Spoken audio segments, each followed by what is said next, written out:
नमस्कार, कमल रेसिपीमध्ये तुम्हा सर्वांचे मनापासून खूप खूप स्वागत आहे। पाहू शकता तुम्ही इथं मी आंबे घेतलेले आहेत। आंबे हे सर्वांनाच आवडतात। मे महिना सुरू झालेला आहे, तर पाहू शकता मला इथं केसर आंबा मिळालेला आहे, तर तो इथं मी पाण्यात टाकून घेतलेला आहे। तर असंच 10 मिनिटं आपण हा ठेवायचा आहे। तुमच्या आवडीनुसार तुम्ही कोणत्याही आंब्याचा वापर करू शकता। पाहू शकता तुम्ही इथं मस्त असे आंबे धुवून घेतलेले आहेत। त्याचा चिकही पुढचं काढून घेतलेला आहे आणि इथं मी पुरणाची चाळण घेतलेली आहे, त्यामध्ये हे आंबे ठेवून घेतलेले आहेत। आज आपण खूप मस्त आणि युनिक असा आमरस तयार करणार आहोत, तर अवश्य तुम्ही पहा हा व्हिडिओ शेवटपर्यंत। तर पाहू शकता आपण सर्व आंबे व्यवस्थित धुवून घेतलेले आहेत आणि त्यानंतर आपल्याला हे आंबे आहेत ते व्यवस्थित असे सोलून घ्यायचे आहेत। सगळे आंबे व्यवस्थितरित्या आपण हे सोलून घेऊया। पाहू शकता तुम्ही इथं मस्त असे हे सर्व आंबे आहेत ते मी व्यवस्थित सोलून घेतलेले आहेत। तुम्हाला एक प्रश्न पडला असेल की मी इथं तुम्हाला युनिक असं रस बनवणार आहे असं का म्हणले, किंवा इथं मी चाळणीचा वापर का करत आहे, तर तेच आता तुम्हाला मी दाखवणार आहे किंवा सांगणार आहे। पाहू शकता मस्त असे आंबे सोलून झालेले आहेत, तर ते आपण बाजूला काढून घेऊया।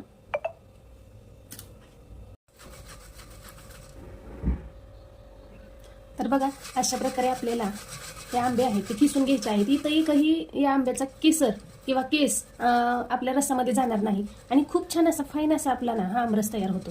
खायलाही खूप टेस्टी आणि सुंदर असा लागतो। पाहू शकता खूप मस्त असं, पाहू शकता मस्त असा आपला हा रस तयार होतोय।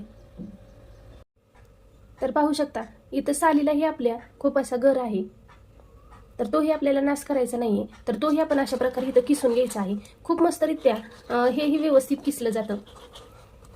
खूप सोपं ट्रिक आहे ही, तर अवश्य या उन्हाळ्यात ट्राय करून पहा। बघा सर्व गर आहे तो निघून गेलेला आहे आणि फाईन पेस्ट आपली व्यवस्थित अशी तयार झालेली आहे। बघा किती मस्त असा आपला फाईन रस तयार झालेला आहे। तर उरलेल्याही सालीचं आपण असंच करून घेऊया।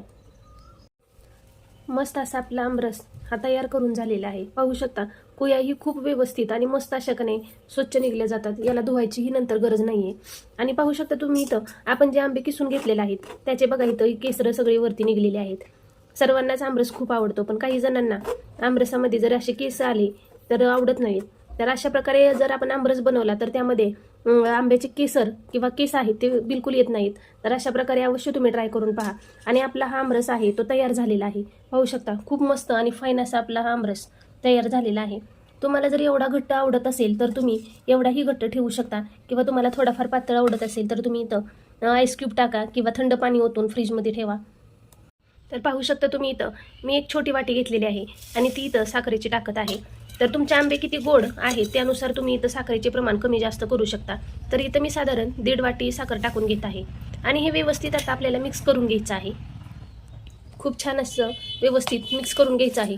तुम्हाला जर आवडत असेल तर तुम्ही इथं या साखरेऐवजी पिठी साखरही वापरू शकता, पण मला पिठी साखर बिलकुल आवडत नाही, यासाठी मी इथं नेहमी आमरसामध्ये अख्खी साखर वापरते आणि हे आपण विरघळून घेऊया।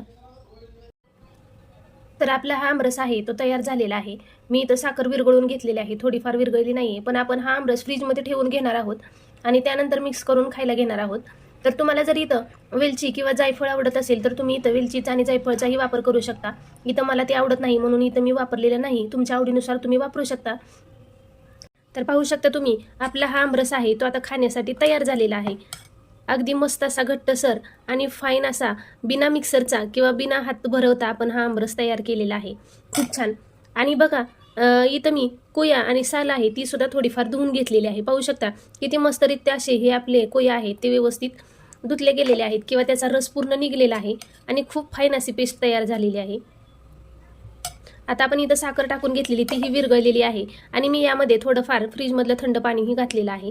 तुम्हाला जर आवडत असेल तर आणखी तुम्ही इथं पाण्याचा वापर करू शकता, नाही केला तरीही चालेल। तर आपला हा आमरस आहे तो खाण्यासाठी अगदी रेडी झालेला आहे, किंवा मस्त असा थंड पण करून घेतलेला आहे मी फ्रीजमध्ये। पाहू शकता खूप मस्त असं झालेलं आहे। तर त्यावरती मस्त अशी तुपाची साजूक धार घालायची आहे। आणि तुपामुळे काय होतं, ही मी घरी बनवलेलं म्हशीचं तूप आहे। तुपामुळे काय होतं, तर आता थोडाफार पाऊस सुरू झालेला आहे, काही आंबे खराब असतात ते बाधू शकतात। तर आपण जर वरतून तूप थोडंफार टाकलं आणि अशा प्रकारे खाल्लं तर हे आपल्याला बाधत नाही किंवा आपल्याला जुलाब वगैरे चालू होत नाहीत, म्हणून अवश्य तूप टाका। आणि खूप मस्त असा बघा आपला हा आमरस तयार झालेला आहे। या उन्हाळ्यामध्ये अवश्य ट्राय करून पहा आणि माझा हा व्हिडिओ तुम्हाला कसा वाटला ते कमेंटमध्ये अवश्य कळवा आणि लाईक शेअर सबस्क्राईब करायला विसरू नका। तसेच नवनवीन व्हिडिओमध्ये भेटूया. धन्यवाद.